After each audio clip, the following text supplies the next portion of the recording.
אז טוב, שלום. אני קי, אני עובד עם הבית מדרש כבר שנתיים פלוס, בדברים בנוגע לאסטרטגיה וגיוס כספים וכל מיני דברים, והייתה לנו פגישה אתמול, ולמדתי שהיה לך מישהו שצריך לבוא וביטל, אז לא רצינו נשארים לבד, אז אני אמרתי שיש לי מה שאני יכול לדבר איתם עליו. אני מצטער, אני מנצל מראש שאני אדבר רוב באנגלית, אבל אתם יכולים לשאול ולדבר בעברית, אני מבין את הכל, אז ככה. קודם כל, מה שאני עושה, אני עצמאי, אני יועץ אסטרטגי לכמה ארגונים, אני עובד עם ארגונים בארצות הברית, עמותות פה וארגונים בארצות הברית, אני עכשיו מנכ"ל של אחד מן הפדרציות בארצות הברית, אני עושה את זה כעצמאי, זה פדרציה קהילה קטן, בוא נגיד קטן, אפילו שזה, אפילו שיש לייקווד באמצע, אבל זה עדיין קטן, וזהו, אני מטפל בכמה מובנים עם הבעיות והמצב בקהילה בארצות הברית. וחשבתי שזה אולי מעניין לדבר קצת על מה שקורה עכשיו עם הציונות בארצות הברית, אוקיי? חשבתי על זה דווקא, מפני שמה שאני מבין, הקורס הזה, החלק הזה מהקורס שלכם, זה לגבי, זה האינפלואנס, זה האימפקט שלכם בחיים, בקריירה כרבנים. ואם חושבים על ההשפעה שלכם, צריך להבין המצב של הקהילה. גם פה, גם בארצות הברית, יש קשר ממש חזק וקרוב ביניהם, וזה ממש שונה ממה שהיה פעם. כשאני אומר פעם, אני אומר לפני 10 שנים. כל מיני דברים השתנו. אז רציתי לברר קצת למה ומה זאת אומרת. אוקיי?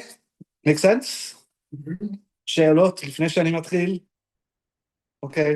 וגם אני מתנצל, חשבתי על זה מאתמול עד היום עם כמה פגישות באמצע, אז יש לי קצת outline.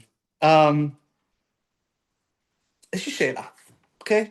אתם מכירים יהודים בארצות הברית? בוא נגיד, אני מדבר פחות או יותר על ארצות הברית, גם קנדה, צפון אמריקה, מפני שזה קצת שונה ממה שקורה באירופה כרגע, אבל אתם מכירים אנשים מארצות הברית שעדיין גרים שם, יהודים, אוקיי? למה הם לא עשו עלייה? אני שואל, ברצינות. יש להם קשרים מאוד הדוקים. Okay, strong connections, now I'm going to switch. Strong connections in the United States. Work. החיים שלהם בסדר. חיים שלהם בסדר. תחושת ביתיות, הם חושבים בבית. גם תחושת ביתיות, וגם אין עסיקות, אין איזה, לא... 100%. זה לא רק, זה כן רמת החיים, it's the quality of life, but also they believe in the life that they have there. אוקיי?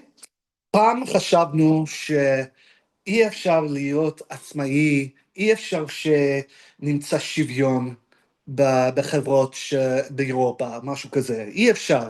אוקיי? צריך מדינה אחרת שלנו כדי להיות חופשי. אוקיי? זה מה שהבנו. אנשים יהודים שגרים בארצות הברית, רוב מהם, יש להם איזה מצב אחר. Okay? They found the golden land where they can be free, be who they are, and are very, very, very happy. Okay? You see it, even the president's son-in-law. Who's the person negotiating with Iran? Jared Kushner, president's son-in-law, Orthodox Jew. We could discuss or whatever. But the point is that Jews in America have had a very different perspective. אוקיי? אתם מכירים יהודים שהם לא מאמינים בציונות? כן. כן. גם אוקיי. ישראלים. גם ישראלים, כן, אבל תסביר קצת מארצות הברית, אנשים שלא מאמינים בציונות בארצות הברית. מה הם חושבים? מה העמדה שלהם? מדינה לא מוסרית. מדינה לא מוסרית, אוקיי? או כאלו שחושבים שציונות, המטרה שלה הייתה להקים מדינה, מ-48 אין צורך בציונות. אוקיי. יש כאלה גם כזה, אבל גם יש כאלה שפשוט חושבים שזה לא מוסרי, הרעיון שיהיה כאילו לאומיות סביב כאילו אתניסיטי או שזה לא... יש אנשים כאלה שלא מאמינים בלאומיות או בגבולות או בדברים כאלה, אוקיי. אני לא מכיר יהודים בארצות הברית שלכם בארצות הברית. אוקיי. בארה, אני אומר. אוקיי, בסדר, אוקיי. אבל בסדר, לא יודע, נראה לי שהיהודים האמריקאים משתייכים בעיקר למרחבים הליברליים יותר, ויכולים להסתכל על מדינת ישראל כמדינה קולוניאליסטית, ששולטת על עם אחר, ולפיכך. אוקיי. בלי קשר לוויכוח המדיני, אם אנחנו קולוניאליסטים או לא, יש כאלה שאומרים שזה המציאות האידיאלית, שיש גולה ויש ישראל, ככה זה לכתחילה. נכון. כאילו, תמיד היה ככה, מצרים בישראל, בבל בישראל, רומא בישראל, גרמניה בישראל, זה המצב הטבעי והנכון. נכון. אבל זה לא בהכרח אומר שהם לא ציונים. נכון. כן, כן, כן, כן. זה משהו אחר. כן, הם יתרמו למדינה, אבל לא, אנחנו פה, ואולי הבן שלנו יעלה, ואנחנו נשאר פה, ואולי אנחנו נעלה, אבל הבת שלנו תישאר פה. זה המצב הטבעי. אם הם חושבים על זה, בלי ספק, יש רוב הקהילה בארצות הברית, כרגע בוא נגיד שהם מאמינים שכדאי שזה יהיה ישראל וזה יהיה גולה, אוקיי? יותר מזה, אולי רוב הקהילה לא חושבים על זה בכלל, מפני שיש להם את החיים שהם אוהבים בארצות הברית, והם חושבים שהם just as Jewish, just as valid, it's a great place to be Jewish. למה אנחנו צריכים, למה חושב סתם, למה על ישראל, על לגור בישראל? אוקיי, נכון. גם יש כאלה שאומרים בארץ הם כאילו לא רואים את כאילו נוכחות של איך שהם מרגישים את היהדות, וזה מרגיש להם שכאילו מדינת ישראל קצת looks down upon כאילו היהדות שלהם. נכון. שאין להם באמת את החופש להיות יהודים כמו שהם רוצים להיות יהודים. אם הם יותר פלורליסטים, ליברליים, רפורמיים, מסורתי, לא small m, מסורתיים, אז כן, יש כאלה, אבל מה שאני חושב שזה קצת מעניין, יש הרבה יהודים שהם לא אנטי-ציונים, לא רק שהם לא ציונים, שהם אנטי-ציונים, שחושבים שיש להם את היהדות הנכון, אוקיי? לעומת ישראל. ואני חושב שהמספרים, התופעה לזה, זה עכשיו במספרים הרבה יותר גבוהים ממה שהיה לפני 10 שנים, אוקיי?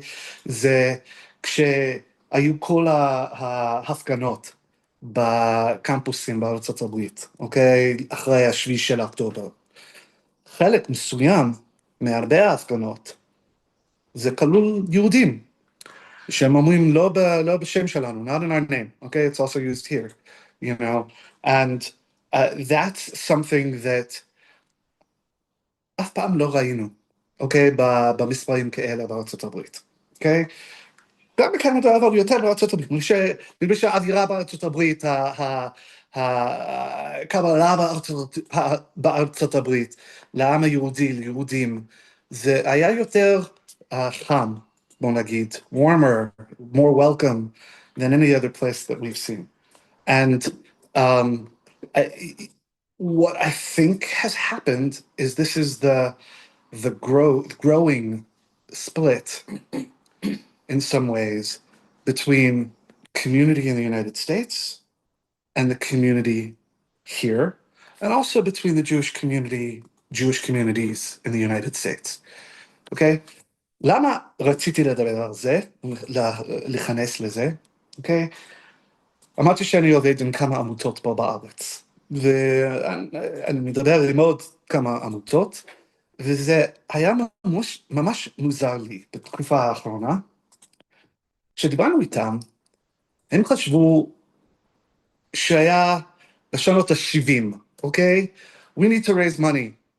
Let's go to the United States. The Jews in the United States will be supportive, they'll give us money, it'll be fine. כמו שאין להם הבנה בכלל, שמה המצב בארצות הברית, בקהילה היהודית בארצות הברית, זה השתנה, אוקיי? וחשבתי שזה דווקא מעניין וחשוב, מפני שהאם אנחנו לא מבינים מה קורה בתפוצות או במיוחד בארצות הברית, אי אפשר לטפל בזה, אי אפשר להבין איך להסתדר עם זה, לדבר איתם, להקים קשרים יותר טובים איתם, או להחליט שאין מה לעשות, צריך לעשות משהו אחר, לעשות החלטה אחרת. אז that's what prompted me to want to raise the issue with you and discuss. I mentioned that I am the director of a Jewish federation in the United States, okay? ארגונים כמו פדרציות הם פחות או יותר ארגונים מרכזיים בקהילות בארצות הברית, okay? My community is a little different. אמרתי שיש לנו לייקווד, בוא נגיד הקהילה החרדית בניו ג'רזי, הם בנפרד, הם לא רוצים להסתדר עם היהודים שהם לא חרדים ככה, אז יש לנו קשרים, אבל אנחנו לא עובדים איתם. אז חוץ מזה, יש מה שאני נקרא קהילה מסורתית שם, אוקיי? הם מאוד מאוד קטנים, אוקיי? ומה שראיתי, אוקיי, אחרי 7 באוקטובר, היו outpouring of support. לא מאמין. I didn't believe. Bigger than we've ever seen. Huge. The year afterwards, in terms of fundraising, in terms of people doing something, it was actually the smallest year that we have had. In terms of funding, in terms of people showing their support. נפסיד. נפסיד. אנחנו רוצים להפסיד כדי שזה יהיה טוב. Okay, okay. Fascinating, surprising. Maybe people gave too much and they didn't have as much to give the next year. אבל מה שאני חושב, אחרי שדיברתי עם הרבה אנשים, היו חבר'ה שהיו עייפים, אוקיי? מה יהיה הסוף? מה אנחנו יכולים לעשות? There were all of these other messages in the United States that caused people to become skeptical, to not want to step up. And there was also an increasingly loud group of people in the Jewish community that said, די, אנחנו לא מאמינים במה שקורה שם. לא רק אחרי 7 באוקטובר, אבל סתם. And אני חושב להרבה אנשים בקהילה היהודית בארצות הברית, יותר מבוגרים, אוקיי? שזאת הייתה הפתעה. הפתעה נוראית. Okay, they didn't see this coming. What do you mean? You went on birthrights. We talk about Israel. We gave to JNF and planted trees. איך אתם לא מאמינים במה שקורה, במדינה שם, במה שקורה שם? And the answer was, for many people, you taught us differently. We see our values, our liberal values, that you all said are Jewish values that are guiding us. So not only don't we understand what's going on, we see you violating those values, and you didn't tell us about all of these problems before. Meaning, younger people went to Jewish summer camp, and you have this incredible experience. I joke, like Disney World. You go to Disney World, you see all the amazing, great things about Israel. You go on Birthright, you see all the amazing, great things, but you don't talk about any of the problems. You hit it once. And so there's this idea that there's, among this part of the Jewish community, again, mostly younger, but not just, that this isn't what you taught us to believe in. We don't buy into what's going on there. And the reason why I wanted to bring this up here and discuss here is it raises all sorts of questions about how does the community in Israel deal with the Jewish community in America now? And I say America, again, second largest Jewish community in the world. How does the community in America deal with these divides? And it's playing out in some very challenging ways. How did we get here? Meaning, could we have done something different? Did we screw up in education? Did we not teach something we should have? Are we not sharing what we should have? Or are we not approaching things right now? Those are the things I wanted to put on the table and discuss with you. Yeah. I believe that what's also happening is the generational gap, which comes to play as well. So the new generation is coming, which was being raised in a completely different environment than let's say the 60s or 70s. And these people, the younger generation, they don't see such a necessity because as the overall in the media, the narrative is that the state of Israel is the state that kind of provokes or invokes conflicts and so on. To change what was happening in the 60s, when it was the state was the victim of whatever was going on. So they don't see the reason why they're supposed to get this support or whatsoever. Absolutely. I'd add on to that. So there was a joke early on when Barack Obama was elected president of the United States. Okay, there was a joke that he was the most Jewish president of the United States until then. Okay, and the thing that's not a joke, and it's not a comment about politics, though I will comment about politics in a second, most in the Jewish community in the United States actually believed that. They said, this is the culmination of what we worked for, what our Jewish values have taught us. And here is someone who can embrace the Jewish story along with his story and everything else in a way where we feel we're truly at home. Okay? Of course, the story that President Obama embraced didn't quite line up with the story of the Jewish community in Israel. Okay? He had a very different understanding of what the dynamic was, etc. But leaving that aside, I think the majority of the community in America bought that. They said, we understand, this makes sense. And that was perhaps an indicator of some of what would happen since then, such that now you have members of the Jewish community who actively disassociate themselves from Israel, from Zionism, what have you.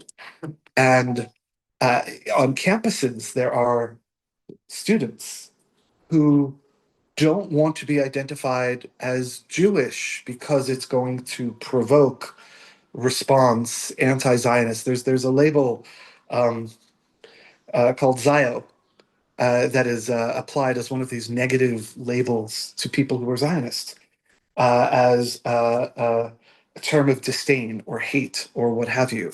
And I'll say, as someone who's been watching and involved in Jewish life in America for decades now, scary to say, decades, it's shocking how fast this turned around. And so I want to ask a question. We've explored a little bit why people perhaps think this way, why younger Jews in particular in America think this way. What do we, like, what are the causes besides what I've just said, or did I cover it? I think there's an objective, reasons why Jews in America who were raised on the idea that Judaism is a liberal humanistic religion, and it's very hard to fit that with what's going on in Israel now, with a government that's insensitive to human life and liberal values, and but a lot of things that people say in America, and you say they're anti-Zionist Jews, people say here, and that's part of the opposition, to the government. They are also called anti-Zionist. It's a whole lot. Movement and whatsoever. So this is not the only one side of the spectrum. What I would say. Correct. You hit a great point. Sorry, people didn't hear. There are also Jews in the MAGA movement, the pro-Trump movement. And that's actually a point I wanted to cover, because there are many splits in America now, one of which is MAGA is one side, and you have probably the majority of the Jewish community that's opposed to MAGA. Not a huge majority. There are lots and lots of Jews who were supportive of Trump. But unfortunately, perhaps, whatever Trump supports, a lot of people automatically assume the worst, go in the other direction, etc. So part of the opposition that you see to what's going on now in this war with Iran and whatever actually has less to do with Israel and more to do with Israel's association with Trump. Right. Trump wanted that, must be wrong, have to oppose it. Okay? כן. זה עצוב, אבל מה אני יכול לעשות? כאילו, אין חדש תחת השמש.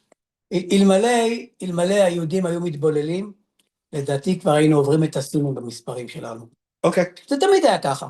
אז זה היה ככה באסלאם, זה היה ככה בספרד באינקוויזיציה, זה תמיד ככה. כאילו, יהודים, יש כאלה. סטטוסיס פרסיס. בורחים להיות יהודים, לא כיף להיות יהודי, לא קל להיות יהודי. אז אני שונא את היהודים ואני מתחבר אל הנוצרים, אל המוסלמים, זה המצב. אין פה שום דבר חדש. נכון. מה אני יכול לעשות? זה לא בדיוק נכון. מה אני יכול לעשות? יש משהו שאני עשיתי שגורם להם לברוח ממני? לא חושב. אולי זה שניצחתי. כאילו כשאני מפסיד, אז יש יותר אמפתיה. ניסים, אבל יהודים בארצות הברית גדלו לחשוב שיהדות זו דת הומניסטית ליברלית. בסדר. אבל היהדות היא לא ככה? אני אומר זה היה קורה בכל מקרה. כי זה קרה תמיד. יכול להיות, כן. I think another sort of problem with American Jews is, I mean, if I think about most of the American Jews that live here, that I'm friends with, they're mostly people that are Zionist, believe in Israel, and also struggle with the Israeli government, have certain, criticisms that they make about Israel, but still are strongly Zionist and want to be a part of Israel. A lot of them, like me, are in reserves and very dedicated to Israel. But when I talk to my American Jewish friends that are Zionist, there seems to be sort of this like line of just you can never criticize anything about Israel. And so, I mean, oftentimes I'll be talking to my friends that are Zionists in America, and they'll say, "Oh, somebody on the news said Israel did this," and they're all liars. And I'll say, like, I'm sorry to tell you, but we did do that. It wasn't good that we did that. And so I think some of the anti-Zionists, they're sort of been given this binary. Either you agree with everything that Israel does, and then you're a Zionist, or you have to just reject the whole thing. And so they see bad things that are happening, and they don't see it. Well,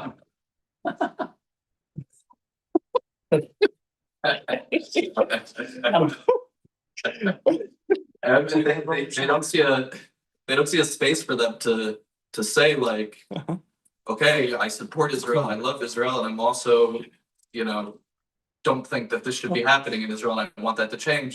And they think their only option is to just reject the whole thing. Right. I do want to say my moment of glory, leaping across the table to say. I think, by the way, that's an incredibly sharp point, because I want to keep bringing us back to again, what's the purpose of this particular class and our discussion? What can we learn from this? And you seem this is relevant to you. Maybe by actually creating such a sharp divide, you know what? Israel can do no wrong, and you can't criticize Israel. And therefore, we're not even going to get into some of the challenges that Israel is facing as we educate our younger Jews in the community. Maybe by creating that kind of a binary, we almost set ourselves up in some way. Okay. I'd also add another point. Okay, we just celebrated Pesach. Seems like a very long time ago, but we just celebrated Pesach. And we talk about the story of Yetziat Mitzrayim. Okay, and how many of the Jewish community left Egypt? You know, you talk about that there are always splits. You know, and there's this language of, you know, the children of Israel left Hamushim, like, okay, which is also meant to understand that maybe a fifth of the Jewish community left, and there was a group left behind. Maybe that's not the natural order of things. Or there's the understanding that who were the ones who left? The ones who were prepared, who were armed, who were educated, and that also has an impact on, well, how do we deal with the community that's there now? And I'm talking about the United States now, are they lost? You know, have we already sort of sacrificed that opportunity? Or can things be done differently to make a difference? I want to raise one other point which complicates things. I liked how you said this liberal humanistic approach in America. Okay, every other place where the Jews tried that, it didn't work. You know, they weren't really accepted, they weren't welcomed, etc. In America, it worked. The Jews were welcomed with open arms in every way, except that now, all of a sudden, for many, not all, for many, there's perhaps a bit of a wake-up call. The light bulb, nafala simon, like all of a sudden they say, wait a second, maybe this didn't work so well. Maybe there are questions or challenges, etc., because of the rise of anti-Semitism and how it's playing out in all sorts of ways. It's an excellent, excellent question. So, another question for you. What could Israel, I'm going to phrase it broadly and then bring it narrower. What can Israel do differently in terms of dealing with the Jewish community in the United States and maybe elsewhere, given this situation? אני חושב שזו שאלה כל כך מורכבת, כי זה תלוי בכל כך הרבה דברים. סתם אני מסתכל על מתווה הכותל. מתווה הכותל זה מדינת ישראל עושה כל מה שהיא יכולה כדי להרחיק את יהודי ארצות הברית מהכותל. מה שאומר שבאופן גורף, היא אומרת להם, חבר'ה, אל תגיעו לפה, אין קשר ביניהם. זה בעיה. למה? כיוון שמדינת ישראל עושה כל מה שהיא יכולה כדי לבטל את מתווה הכותל. לבטל את מתווה הכותל. מתווה הכותל דווקא זה כן מתווה מזמין, כי הוא מזמין בצורה מאוד מאוד... מתווה הכותל כולל רחבה מרכזית, וכניסה שווה... הוא איזשהו ניסיון, אבל גם אותו מדינת ישראל עושה כל מה שהיא יכולה כדי לבטל אותו. אין ביטחון להיכנס למרחב השוויוני. לא מדינת ישראל, חרדים, כן? הם סיכלו. היא מדינת ישראל, זאת היהדות של מדינת ישראל. זה הדמוקרטיה. זה הבחירות. נכון לכרגע. זה הממשלה. אתה יכול... בסדר, כן, אבל... והמסר ליהודים בארצות הברית, אתם לא אכפת עלינו, אז למה חייבים לכפת עליכם? כן, כן.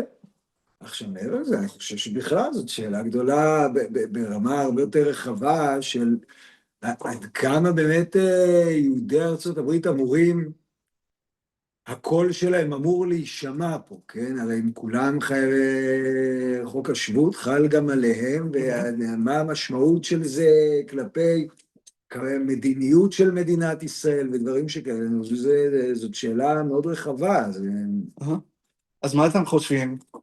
אוקיי, זה גם פעם של התקופה של ברק אובמה, אבל כשראש הממשלה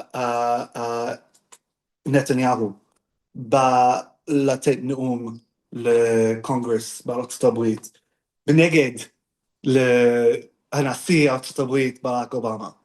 יש מסר בזה, אוקיי? וגם כשהוא מרים את הקשרים עם האוונגליסטים, אוקיי?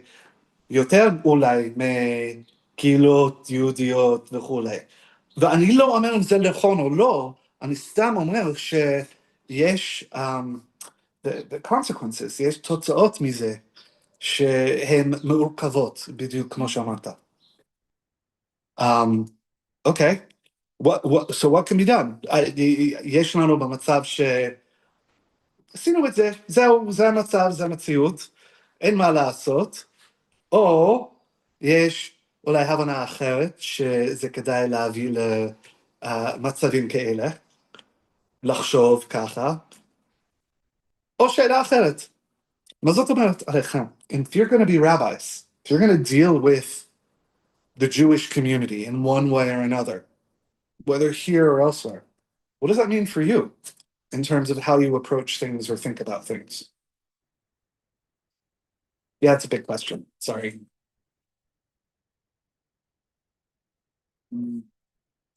I don't know. Like, I wonder, thankfully, my nieces are, no kids, but thankfully my nieces are very involved and connected to Israel and the Jewish community. They live in America? They live in America. Actually, my entire biological family lives in America. So I have no biological family here, just intentional family. But, you know, I wonder, what if there were members of my family who said Israel shouldn't be here, no right to exist, etc.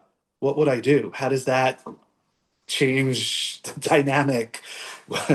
Would make family gatherings a little bit tougher. Like, my best friend was reading something that it's complicated, but her sister-in-law's partner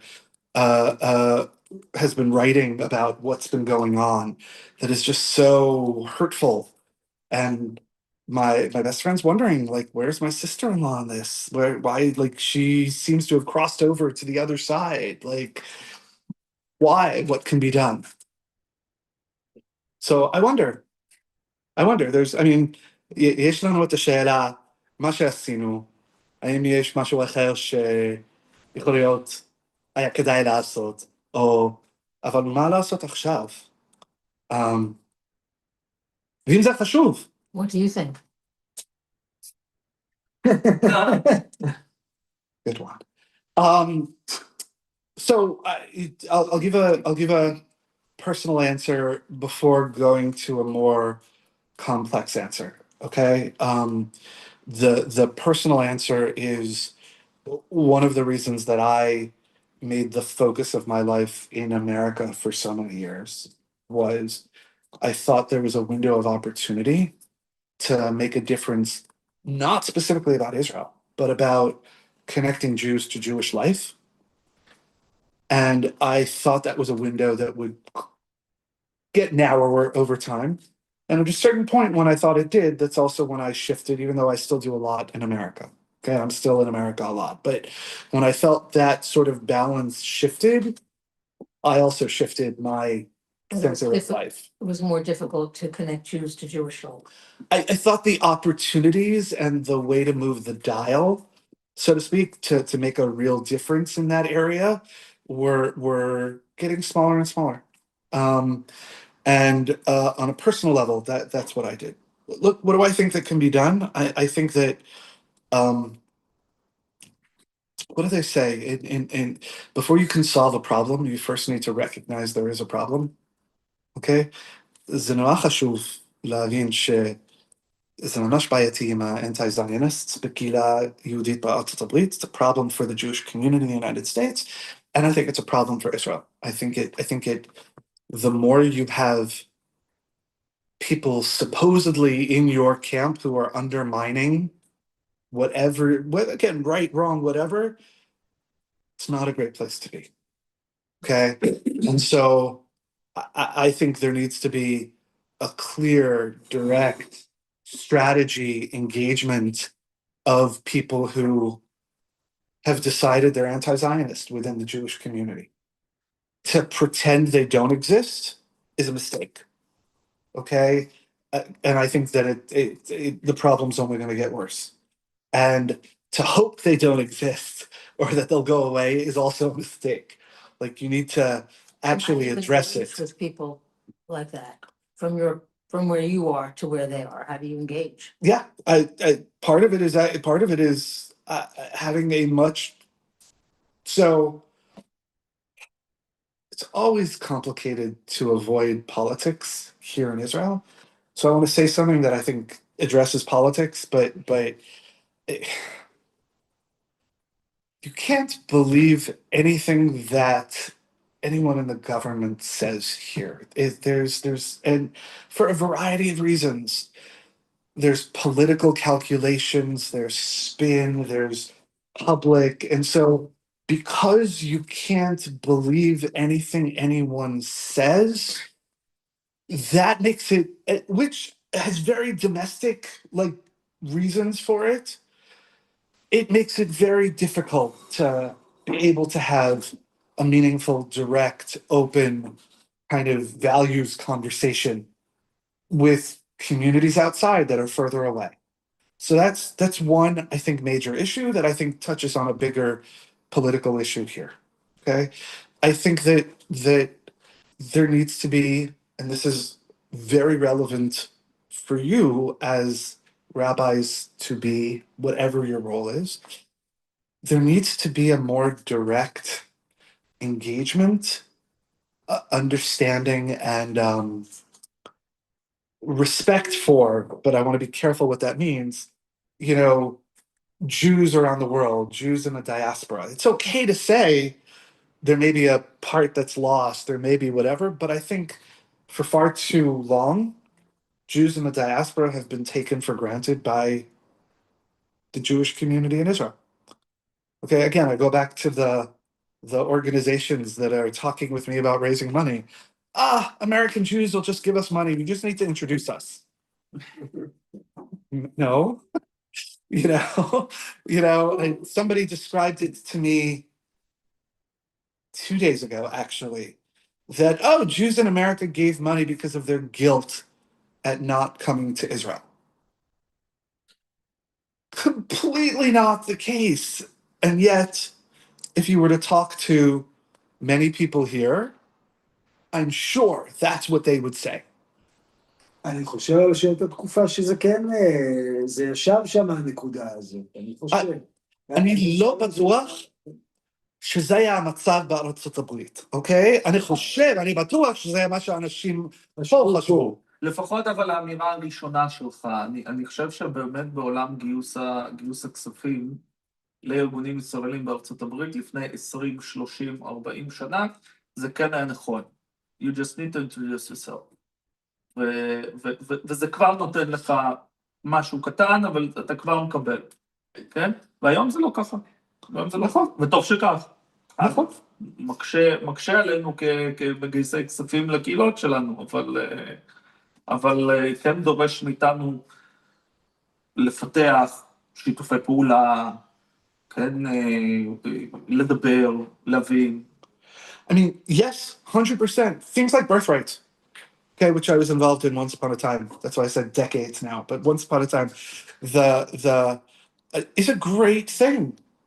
I think it would be even better if it explored and shared some of the warts in Israel, some of the bad things too.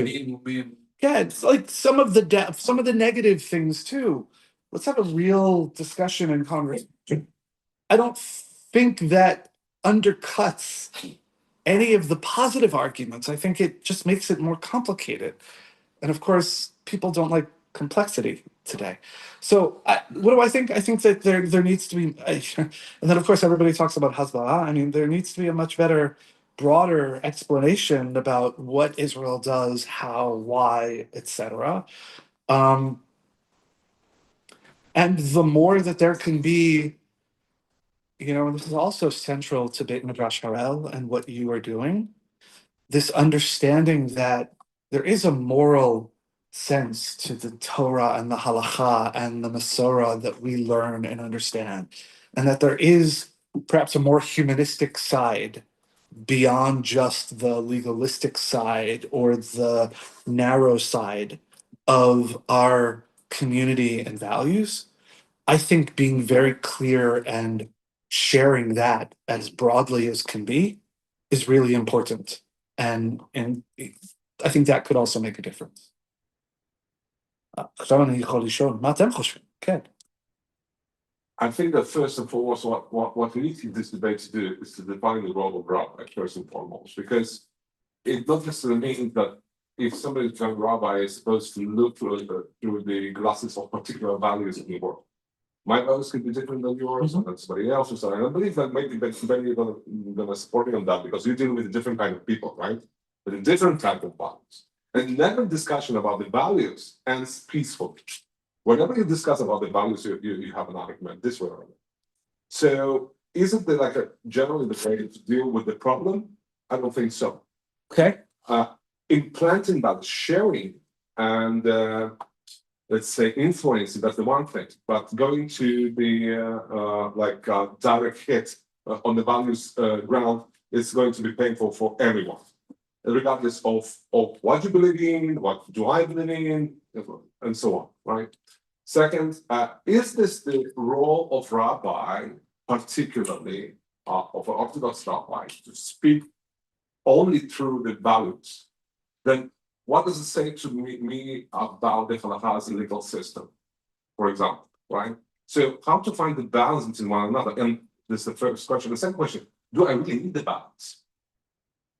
That's another thing to think about. So let's say I'm coming from Europe, right? And there is no, there are different people.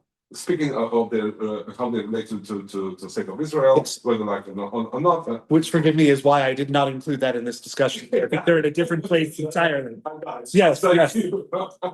Well, yeah, but European. But whether or not, the question is whether or not how do we relate to the state of Israel? Does this really define someone as a better Jew, was Jew, whatever? So how that plays with the question of the identity of the people from the, let's say from the former USSR states. Yeah. It doesn't necessarily connects. It does not necessarily click altogether. So what are we talking about? We're talking about the values, we're talking about the country, we're talking about the politics, or we're talking about the identity. Well, I want to add one other thing too. First of all, I think it's a great question. I want to add one other thing, and then I know, Lisa, you wanted to add something as well, so I want to broaden this. One of the questions this is provoking or raising in the United States, and why it's important, perhaps, why it's important maybe to address this in one way or another, is what are the boundaries of a community? And who then is welcome or a part of a community? And then how do you define what that community is? So there have been on Hillels, on college campuses in the United States, this idea of a big tent that can welcome. Well, the minute you have a tent, even if the walls are open, there are some things that are inside, some things that are outside. So what's in, what's out? How sharply do you draw that line? And so you have, I think for a long time, at least in America, it was sort of under the surface and understood that Israel was a core component, or Zionism was a core component of a Jewish community's identity. And now you have, for the first time, communities like, we need to decide, where do we fall on that spectrum? Which also has huge implications. So I want to come back to that. And then, yeah. לגבי האנטי-ציונים,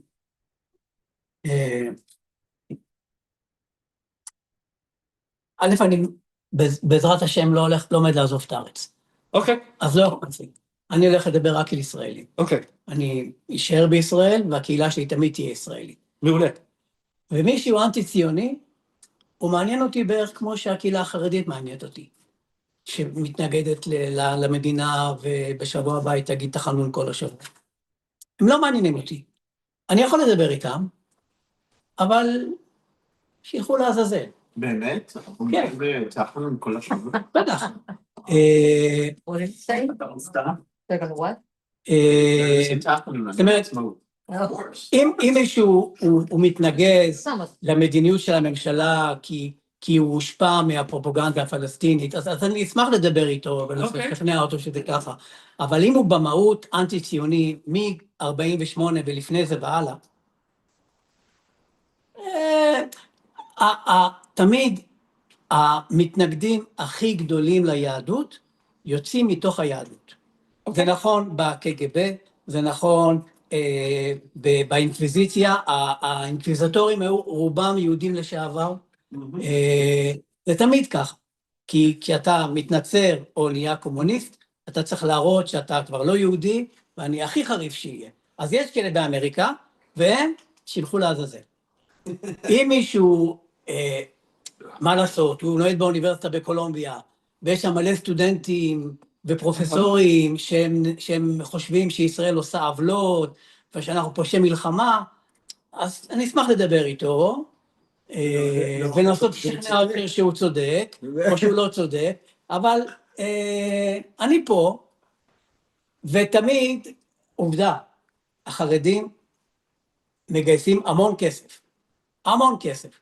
כל אחד יכול לגייס, לא זה. אני לא צריך לדבר עם האנטי-ציונים המהותיים האלה, הם ייעלמו בסוף, הם יתבוללו. וזה תמיד קורה. אוקיי. זה לא יעזור מה שאני אעשה, לא יעזור מה שאני אעשה. אם אני אפסיד במלחמה, או אנצח במלחמה, אם אני אחזיר שטחים, או אכבוש עוד שטחים, הם תמיד יהיו. So I want to raise one challenge without answering it. I want to raise one challenge. Okay, your focus is going to be Israel, Israelis, etc. I would just question if there isn't a supportive Jewish community in the United States. It doesn't just have to be the United States, but in the United States, I think the position of Israel becomes much more challenging. And the support of the United States becomes much more questionable, okay? Even though Prime Minister Netanyahu has made a concerted effort to focus on evangelicals, that they're going to be more long-term supportive, etc. I just raised the question that if a large percentage of the Jewish community in the United States becomes less supportive, I think that raises all sorts of challenges and dangers going forward, which should concern you, even though you're primarily focused in Israel with Israelis. What can I do for that? Nothing, I can do nothing. תלוי באיך אתה מתנהג, מקשר לקהילה. אתה לא יכול לעשות כלום, זה עדיין מקור לדאגה. אם יאיר גולן יהיה ראש ממשלה, או נתניהו יהיה ראש ממשלה, זה לא יעזור. וגם אנחנו תמיד במקום שגם נשים מקבלים, רוב האנשים שתורמים כאילו יהדות כזאת זה אמריקאים. גם. sorry. כן, לא, אני פשוט ניסים אותה הרמת לי להנחתה, חשוב לי להגיד לגבי יהודים בקג"ב, זה לא נכון. היהודים שרדפו יהודים היו הרוב ב-NKVD. לא, ושוב אני אגיד, אני בונה עליך קייס. ואז רובם הוצאו להורג בגרייט טרור בסוף שנות ה-30, ובקג"ב, במלחמת העולם השנייה, כבר לא היו רוב יהודים שרדפו יהודים, כי פשוט לא היו יהודים, כי הרגו את כולם. למה אני אומר שזה חשוב? זה לא כי אני חננה שנתפס לקטנות. כי אני חושב שאני חשבתי על 3 דברים, כתשובה לשאלה שלך, ודבר, חשבתי שהוא ישני, אבל הוא ראשון בגלל שהרמת לי להנחתה, זה מורכבות, complexity. כן? אני חזרתי, עכשיו הייתי ב-CCR convention בביי אריה. cool. כן? ודיברתי, ואני חושב שהיכולת לנהל שיחה מורכבת שעכשיו זה עוד יותר קשה בתקופה שבה אנחנו חיים, כי כולם מחפשים קצר ופשוט וטיק טוק, כן? הרבנים הם חוד החנית, הרבנים והמחנכים והמורים הם חוד החנית של המלחמה, אולי עבודה, אבל אין מה לעשות. זה פשוט, זה ללכת ולהישרף עם בית המקדש, לדעתי, בעניין הזה. זה לדחוף את השיחה המורכבת לכל מקום. וככה אני ניהלתי. עכשיו, לשמחתי השנה אל מול שנה שעברה, all the prominent anti-Zionist rabbis did not come. אוקיי? לא היו שמות גדולים מהרבנים הרפורמים שהם מוכרים כאנטי-ציונים, פשוט לא באו, לא יודע, אולי סן פרנסיסקו רחוק להם, אולי הם החליטו ש-CCR זה אבוד, כי תמיד האמירה גם אם שמאלית, אבל תהיה תומכת ישראל, כן. וזה לא יודע, לא היו, אבל נגיד שנה שעברה, כשאמרו לי בפנים שלישראל אין זכות קיום, אמרתי, אז אין לנו על מה לדבר, אם אתה רוצה לדבר, כי גם הם מעוניינים לנהל איתנו שיחה, לא כי הם צריכים את האפרובל, גם אני לא בא לשם כי אני צריך את האפרובל.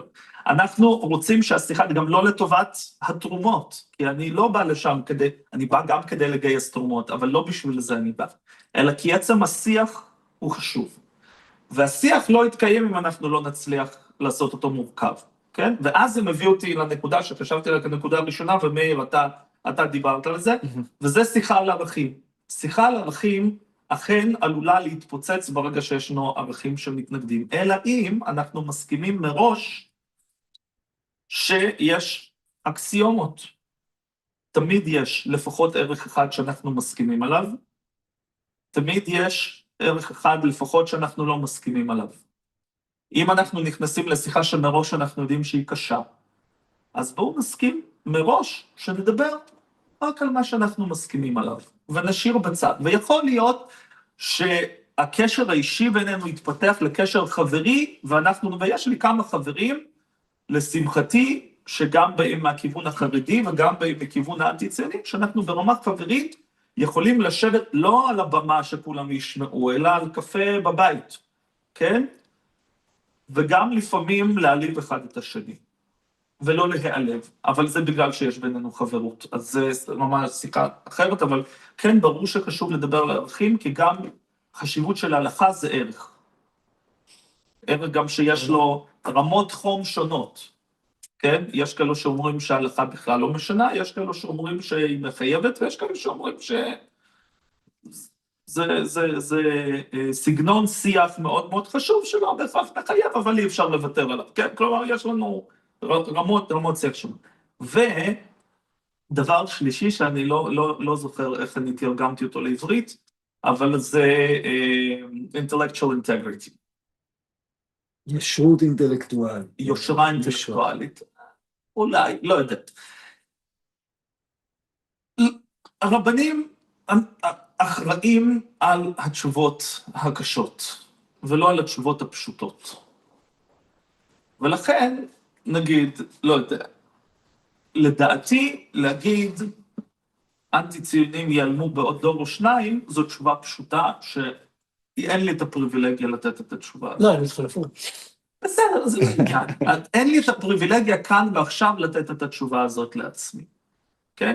אז כן, חרדים ואנטי-ציונים, גם אצלי ביום-יום שלי נמצאים מחוץ לתחום שלי, אני לא נתקל בהם, כן? בגלל שאני עובד ביפו, אז ערבים יותר בתחום השיח שלי מאשר אנטי-ציונים וחרדים. יותר אגב ערבים נוצרים מאשר ערבים מוסלמים, אבל לא משנה, זה מטבע, או אולי בגלל התקופה עכשיו, כן, אני שולח ברכות פסחא לכולם. פתאום על הכוונת שלי הנוצרים, כן?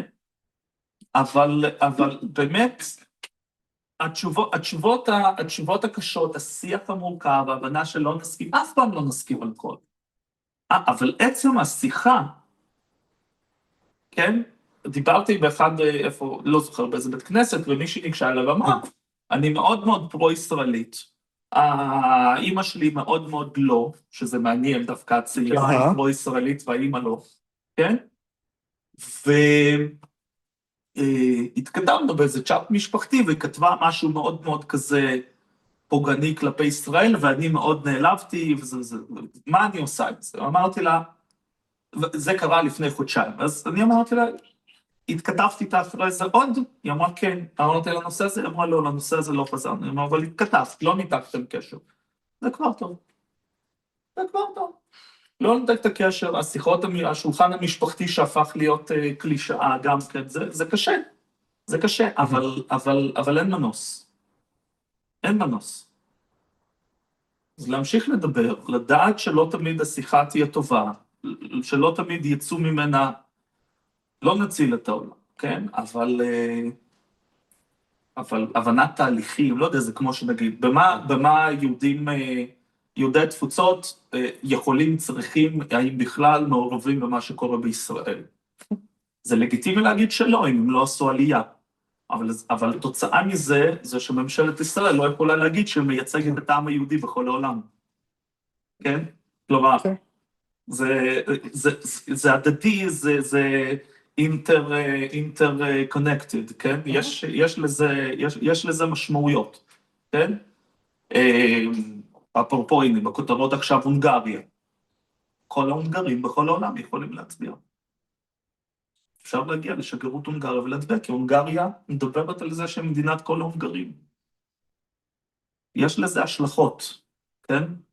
אם ישראל רוצה להיות מדינה לאומית כמו הונגריה, אז אין מנוס מלדבר על איך אנחנו נותנים לפחות למיליון ישראלים שחיים מחוץ לישראל, איך להצביע. כן? כי אחרת יש פה בעיה. I think, by the way, I think that's a great related point. The idea of what's most important, Israeli identity, Israeliness, or Jewishness, and how does Israel and the global Jewish people, what's the connection? How is there some sort of dealing? Also a great, beyond this conversation, but a great, important, complex set of issues that ties in. So I wanted to, any other comments before I sort of, I have a comment. okay, cool. So I think the thing, because I'm part-time student also at Mahomeya, so I don't need to Cool. the place where they stand on the spectrum and the Sure. so as a consequence, because like I was spending some my time here, I'm spending my time there, and like contacting different people with different like worldviews and they takes and so on and so on. So, and this is the reason why I came to the point that this is not my role to be a kind of a judge or to be someone who prefers one values over the others. That's why I'm kind of like I would rather take a step back and just look into it and try to understand both sides, three sides, whatever number. Yeah, that's the one thing. Can I comment on that? I think that that's an excellent point that not everyone has to be in agreement on, but what's important, and this brings it back to this class, the idea of thinking about what kind of leader, what kind of influence, what kind of role you want to play is something that everybody should think about, and it should be an intentional, conscious choice, not just something that happens. That connects to the question you pointed out, saying like, okay, what is the essence of being Israeli? What is the essence of being Jewish? And what's the difference between one and another? And as me who spent like almost 2 years in the country, I can tell you, but for me it was a kind of a shocker in a way to understand that the Jewish identity, like the diaspora Jewish identity, is getting gradually just erased in Israel. It starts like on every single level possible, starting with for example, with the pronunciation, which is Ashkenaz, or Ashkenaz, and you know. Where it starts with actually for example, in '60s they were still publishing press in Polish language, for example, which is not happening anymore, right? And all this kind of depreciation of the galut, called galut, and this Meshuggah Jews that live in there, but they don't come here. That's that's performance.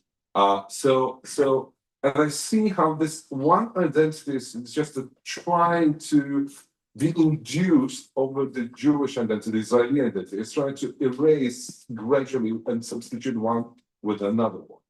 And for me, it's kind of difficult because I know where the came from, Milton Beckett, where they came from, you know, and I know how the Soviet immigration built this country at the matter of time, as well as the Polish immigration built this country partially, and so on and so on. And now it looks to me like, oh, you are outdated. We have a better people here, you know. And this is I cannot send it my person.